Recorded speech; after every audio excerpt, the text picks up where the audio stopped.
De par le monde, fidèles téléspectateurs, nous vous disons bonjour et bienvenue dans ce magazine Sécurité civile et population qui vous informera sur les différentes activités entreprises au commandement de la sécurité civile courant la semaine. Une fois de plus, bienvenue.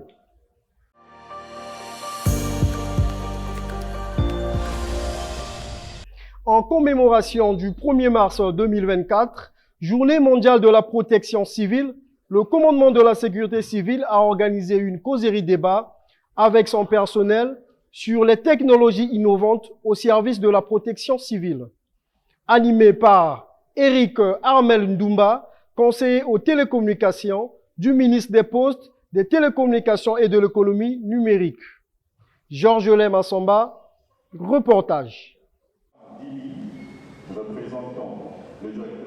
Depuis l'entrée en vigueur de la Constitution de 1972, texte fondamental de l'Organisation internationale de la protection civile en tant qu'organisation intergouvernementale, le 1er mars de chaque année est célébré comme Journée mondiale de la protection civile. Elle vise à attirer l'attention particulière des pouvoirs publics et des populations sur les missions de la sécurité civile, à savoir la gestion des risques de catastrophes, la protection des personnes, des biens et de l'environnement. C'est ainsi qu'au Congo, le gouvernement de la République, à travers le ministère de l'Intérieur, de la décentralisation et du développement local, a commémoré cette journée sous le thème « Les technologies innovantes au service de la protection civile ». Ce qui en effet a donné lieu à une causerie débat au commandement de la sécurité civile, animée par Eric Armel Ndoumba, conseiller aux télécommunications, du ministre en charge des postes, des télécommunications et de l'économie numérique, en présence du commandant de la sécurité civile, le général de police de première classe Albert Ngoto. Ici, l'expert international en télécommunications réseau, cybersécurité et en architecture des solutions numériques a démontré l'importance de l'intelligence artificielle dans les opérations de secours de la sécurité civile. L'IA peut aider à prédire les risques d'incendie en analysant les données historiques sur les incidents d'incendie, les conditions météorologiques et d'autres facteurs pertinents. Cette analyse peut identifier les zones à haut risque et peut aider les services à allouer des ressources et à mettre en œuvre des mesures préventives pour réduire la probabilité d'incendie.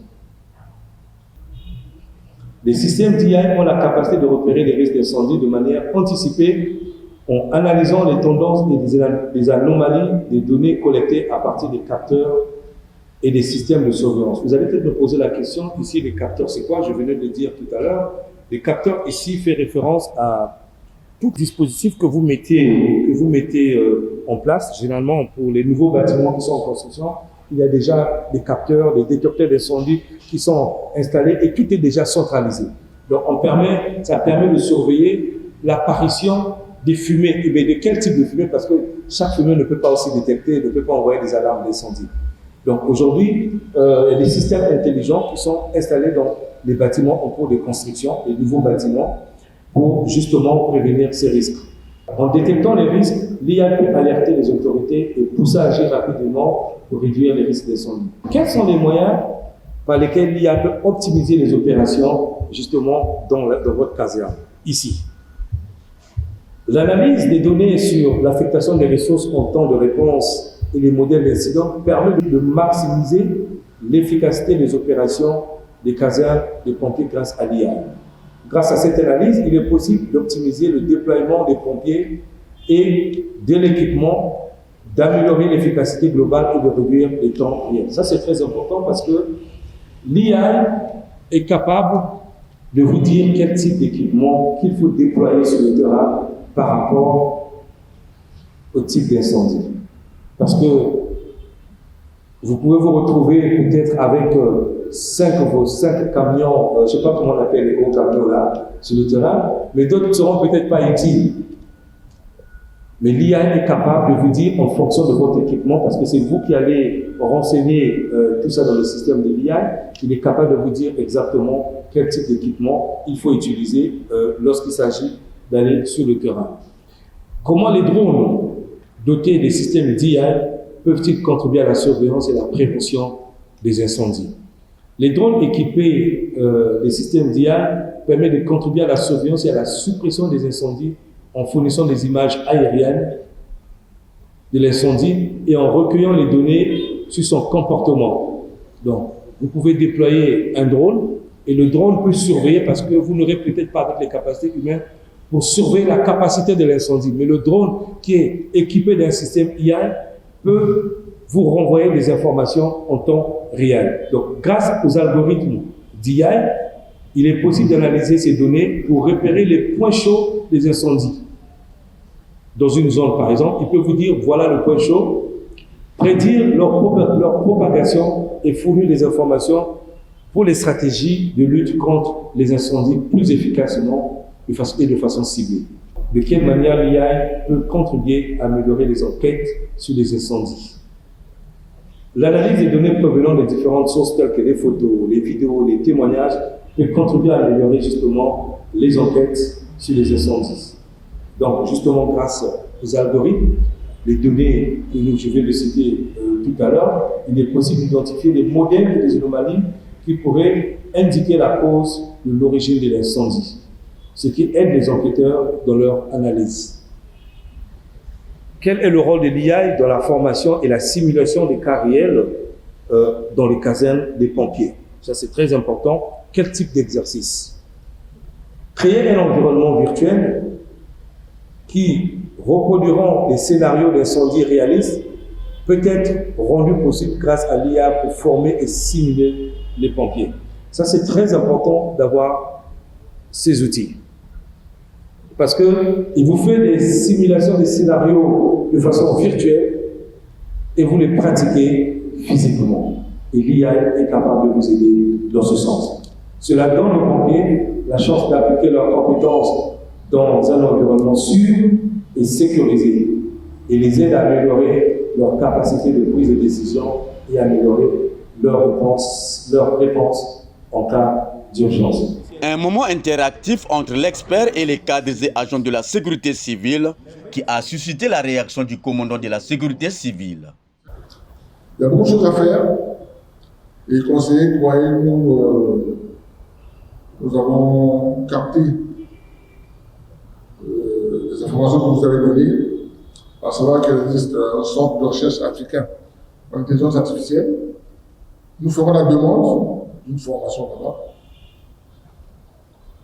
pour ceux des nôtres qui sont un peu plus avisés sur ces questions.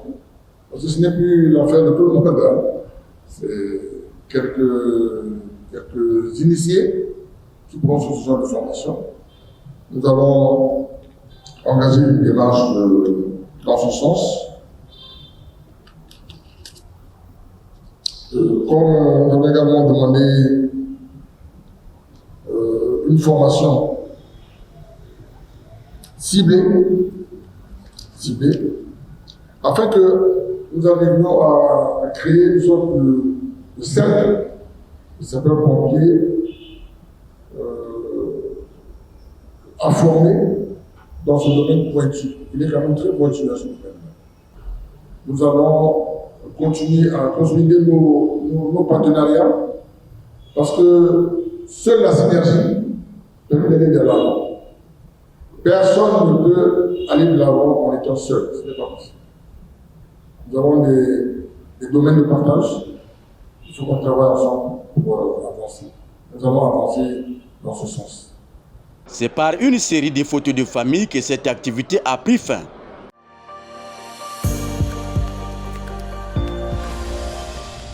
La réception officielle des paramédicaux affectés au commandement de la sécurité civile s'est déroulée le jeudi 29 février 2024 autour d'une rencontre à son siège, chapeautée par son commandant en second, commandant de la mobilisation des opérations de secours, le colonel-major de police Serge Pépin Itouapoto.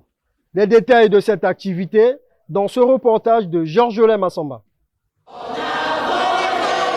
Ayant terminé leur formation au métier de policier au centre d'instruction de la police à Obouya dans le département de la Cuvette, ces 89 personnels paramédicaux affectés au commandement de la sécurité civile en complément d'effectifs ont été reçus officiellement par la hiérarchie pour une communication importante à leur endroit par le colonel-major de police Serge Pépé Ituapoto, commandant en second de la sécurité civile, représentant le commandant de la structure. Cette formation typique du genre trouve sa pertinence dans un contexte prioritaire de l'État, notamment en cette période où le pays est confronté à d'innombrables défis dans le cadre du secours et de la prise en charge des populations. Et naturellement, dont la vulnérabilité est à rechercher à la hausse du taux d'accidents, des sinistres et des calamités naturelles. Ainsi, les enseignements reçus qui ont pour objectif de répondre efficacement à ces nombreuses situations auxquelles vous ferez face au quotidien et mieux encore, de permettre aux services et unités de santé et de secours de booster la réponse opérationnelle. À cet effet, nous vous recommandons d'appliquer ce que vous avez reçu au cours de cette formation et d'apporter votre génie pour qu'ensemble, nous répondions au mieux à votre vocation, à notre vocation de secourir les populations en détresse. À titre d'exemple, les médecins de la sécurité civile sont engagés présentement dans une mission au ministère des Affaires sociales, de la solidarité et de l'action humanitaire sur le territoire national afin d'apporter leur savoir-faire professionnel au profit des populations sinistrées des récentes inondations. Dans la même lancée, je dirais que je tiens particulièrement à rappeler que vous venez d'intégrer les rangs d'une profession exigeante. Aussi, vous êtes appelés à vous rendre disponibles en tout temps et en tout lieu en vue d'apporter un plus sur le dispositif déjà existant. Prenons appui sur les très hautes orientations du président de la République, chef de l'État, chef suprême des armées à la force publique. Lors du réveillon d'armes 2023, le commandant en second a profité de l'occasion pour prodiguer des conseils et leur rappeler certains devoirs utiles pour une meilleure intégration et carrière au sein de la force publique. Il est question de faire constamment montre de discipline qui est la force principale des armées. En référence à l'article 3 du décret 2006-694 du 29 décembre 2006 portant règlement de discipline générale en vigueur dans la force publique, qui stipule que la discipline est la force principale des armées. Tout supérieur obtient de ses subordonnés obéissance à tout instant. Les ordres donnés doivent être exécutés littéralement, sans hésitation ni murmure. L'autorité qui les donne en est responsable et la réclamation n'est permise au subordonné que lorsqu'il a obéi. À la lecture de ce décret, dans le cadre des devoirs et responsabilités des agents, notamment dans le chapitre sur les obligations générales, vous pouvez épingler quelques articles, notamment sur les devoirs et les responsabilités des subordonnés. Nous parlons de l'obéissance, dans un premier temps. L'obéissance. L'obéissance aux ordres est le premier devoir du subordonné. Le tout premier devoir du subordonné. L'obéissance aux ordres. Vous êtes des sous-officiers, après vous êtes des officiers, vous commanderez. Mais pour commander, il faut d'abord obéir. Il faut d'abord obéir. Le subordonné exécute loyalement les ordres reçus et est responsable de leur exécution. Ainsi, il doit rendre compte de l'exécution des ordres reçus et, s'il est matériellement impossible d'exécuter un ordre, il rend compte dès que possible au chef qui l'a donné. On peut ajouter sur le port de l'uniforme, de la coiffure et naturellement les cheveux. Comment ce l'uniforme se porte? Très propre quand vous êtes là, mais toujours être accompagné de sa coiffure, les cheveux. Je crois que, comme l'a dit le général, vous seriez affecté. Et je crois que vos perruques, vos machins, tout ça, ça va disparaître. Parce que vous allez poser la coiffure dessus. Et il y a une autre qui a été prise dans ce sens qui sera du reste appliquée. Vous devez être propre. La tête, bien rasée, bien propre. On ne dit pas la boule à zéro, mais on se coiffe très bien. Il faut bien mettre, bien tracter le béret. 90 degrés. Mais ce n'est pas avec les cheveux, ça ne marche pas avec les cheveux. Ça se marche quand c'est bien rasé. Le salut, c'est un signe de politesse.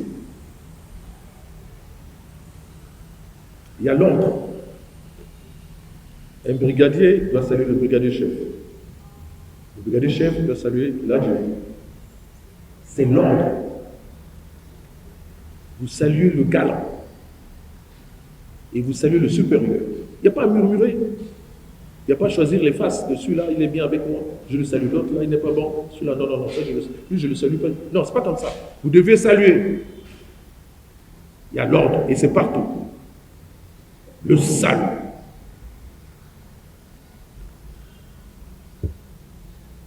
La protection du secret professionnel et du droit de réserve. Maintenant, nous sommes à l'ère du numérique, où éventuellement nous avons tous, vous et nous, des portables Android, et nous croyons que toutefois qu'il se passe un incident ou autre, on a tendance à filmer et balancer dans les réseaux sociaux. C'est proscrit. Pour nous qui sommes de la corporation, pour vous qui exercerez dans les centres de santé intégrés ou autres, dans les hôpitaux, vous n'avez pas à filmer un patient qui arrive, quelle que soit la pathologie, pour publier par la suite. Vous n'avez pas à filmer un accident qui se passe pour publier dans la suite. C'est le secret, c'est vous qui prenez ça avec vous. Vous avez un droit de réserve. Vous ne parlerez que si vous êtes désigné par le commandement et avec des éléments de langage précis. Même le téléphone portable en opération a des restrictions fixées par le commandement. Si vous montez sur vos grands chevaux, qu'une fois affecté dans l'interlangue, qu'il y ait des permissions pour vous dire que j'ai laissé ma femme à Brazzaville, je dois descendre. Bon, ça serait un acte d'indiscipline pour nous. On ne vous a pas recruté pour vous décharger de vos responsabilités. On ne vous a pas recruté pour dire, voilà, vous avez des problèmes, vous avez beaucoup d'enfants, venez à la police, là maintenant, on va vous aider. Négatif. Enlevez ça de vos têtes, de votre esprit. Signalons que ce personnel ayant vocation à contribuer avec engagement au renforcement de l'offre de santé dans notre pays sera réparti dans toutes les localités d'implantation de la sécurité civile.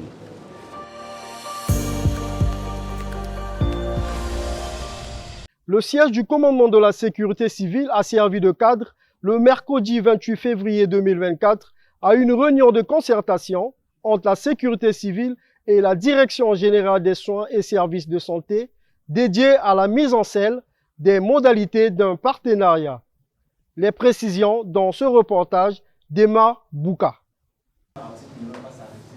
L'articulation de la chaîne de secours dans la couverture courante des urgences au Congo souffre d'une absence de base juridique organisationnelle, alors que les hôpitaux généraux sont en pleine construction dans la plupart des départements.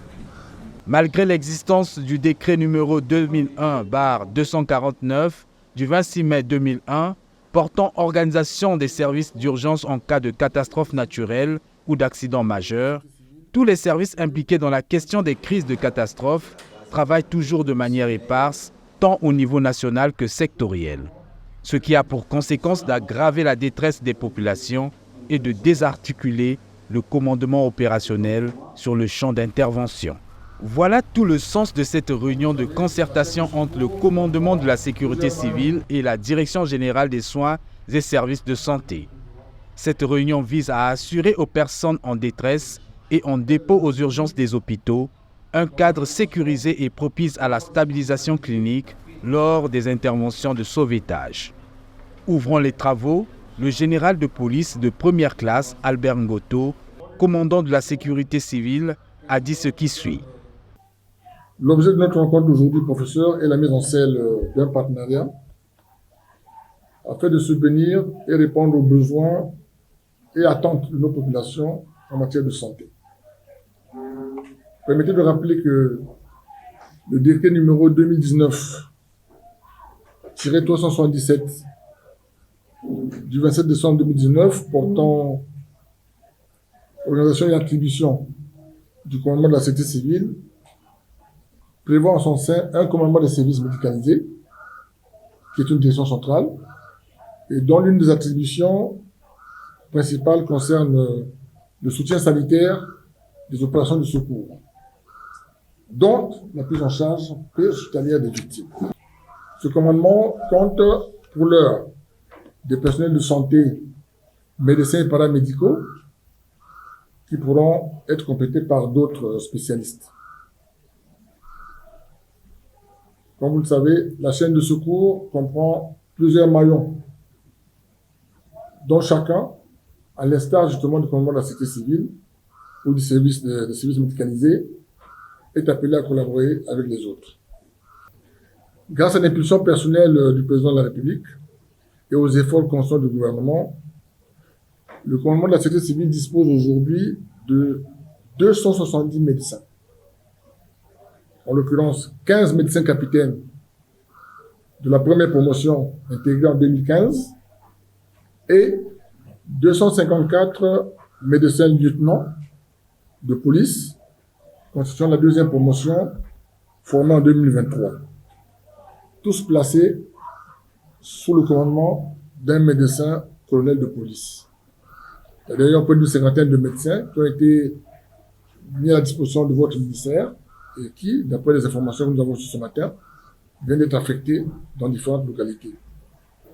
Notre structure compte en outre 166 personnels paramédicaux, dont 77 formés en 2015 et 89 récemment en 2024. Ces officiers médecins et personnels paramédicaux ont vocation à contribuer avec engagement au renforcement de l'offre de santé dans notre pays. Aussi, afin de maintenir les capacités déjà acquises par ces derniers, leur insertion, professeur, dans les différents hôpitaux sous tutelle du ministère de la Santé et de la Population et du ministère de la Défense nationale est une priorité pour notre commandement. Cependant, il faut le dire, l'expérience de nos premiers médecins révèle des limites dans l'affirmation du commandement des services médicalisés de la sécurité civile comme structure importante de la chaîne de secours. En effet, nos équipes médicales ont souvent éprouvé d'énormes difficultés pour faire admettre les patients dans certains hôpitaux, précisément à Brazzaville et à Pointe-Noire. Il est même arrivé que dans les tergiversations, des patients y trouvent la mort, sans la moindre prise en charge, au motif qu'ils ne sont pas accompagnés. Le dernier cas, c'était en mai 2023, au CHU de Brazzaville. Ce faux motif cache l'exigence malsaine et contraire à la déontologie de prise en charge financière préalable. C'est un problème que nous voulons qu'il soit réglé au cours de nos échanges.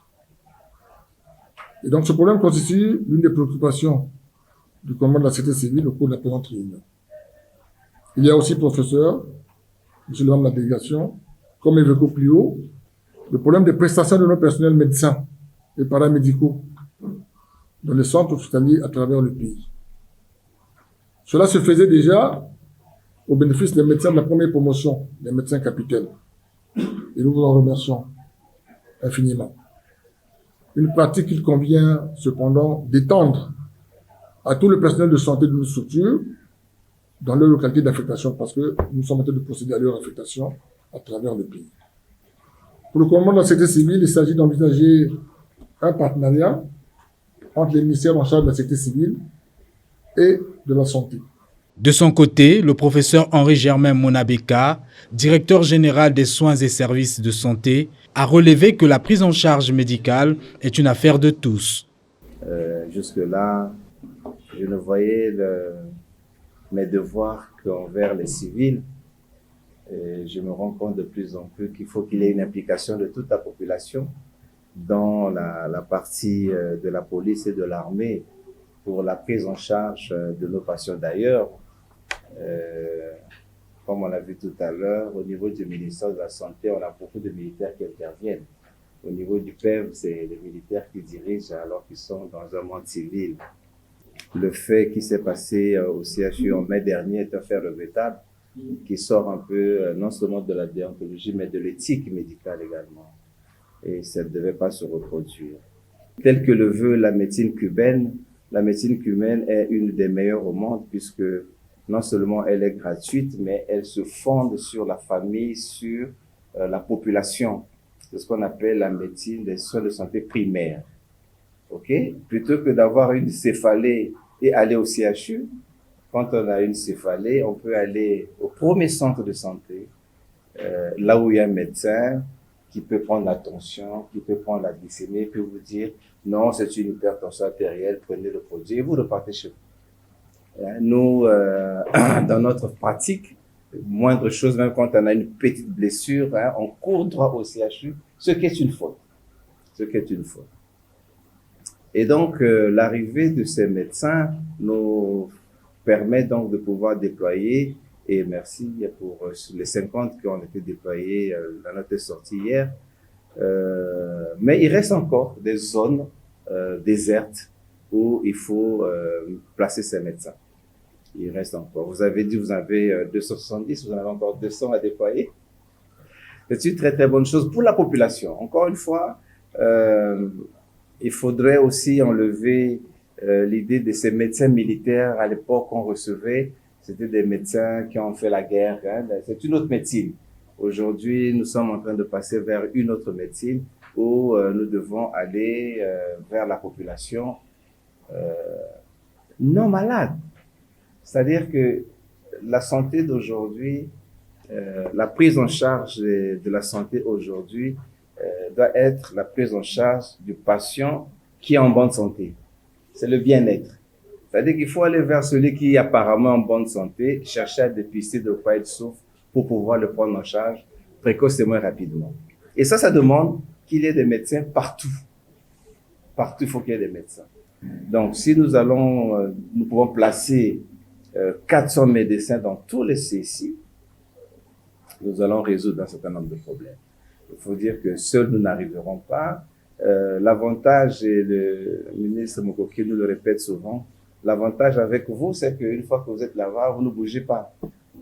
Il faut qu'il y ait, comme vous l'avez dit, mon général, il faut qu'il y ait un papier, un partenariat qui spécifie les missions de ces médecins dans ces zones. Ça, c'est vraiment quelque chose de très important parce que quand on a fait comme ça pour affecter, on a toute une raison pour sortir. Or, si les missions sont bien définies, si le partenariat est bien écrit, je crois que nous pourrons sédentariser les médecins, peut-être pas pour toute leur vie, mais au moins pour une période assez longue dans les lieux où ils sont affectés. Et c'est pour le bien de la population, de savoir que si j'ai un problème à telle heure, je peux aller à la caserne ou à l'infirmerie militaire pour trouver un médecin et se faire soigner. Je crois que c'est une très très bonne chose et je vous remercie de cette initiative. Nous ne pouvons que être heureux de cela, mais il va se poser un problème des paramédicaux. Parce que normalement, il faut un médecin pour 4 infirmières. Donc, or, nous avons 1500 médecins, et on n'a pas d'infirmières. Certains médecins risqueront de se retrouver dans des centres sans infirmiers, ou alors c'est le médecin mais avec un agent technique. Vous voyez, il n'y a pas d'intermédiaire entre les deux. C'est ce que nous vivons dans nos structures sanitaires, mais nous pensons que ça va s'améliorer puisque nous avons appris hier que le ministre des Finances a accepté qu'on puisse recruter toutes les infirmières qui sont au chômage. Ils sont au moins 1500 ou 2000 pour qu'on puisse compléter effectivement au niveau des différents centres. Notons que cette réunion a été ponctuée par des échanges à caractère opérationnel entre les participants avant la mise en place d'un comité technique qui s'occupera d'élaborer un mémorandum d'entente entre les deux entités pour mieux gérer l'action liée à la prise en charge des détresses médicales. Fidèles téléspectateurs, c'est par cette rubrique partenariat que nous mettons fin à ce magazine Sécurité civile et population. Supervision, commandement de la sécurité civile, prise de vue Georges Lem Assamba, réalisation Emar Bouka. Merci de nous avoir suivis. Bonne suite de programme sur Télé Congo.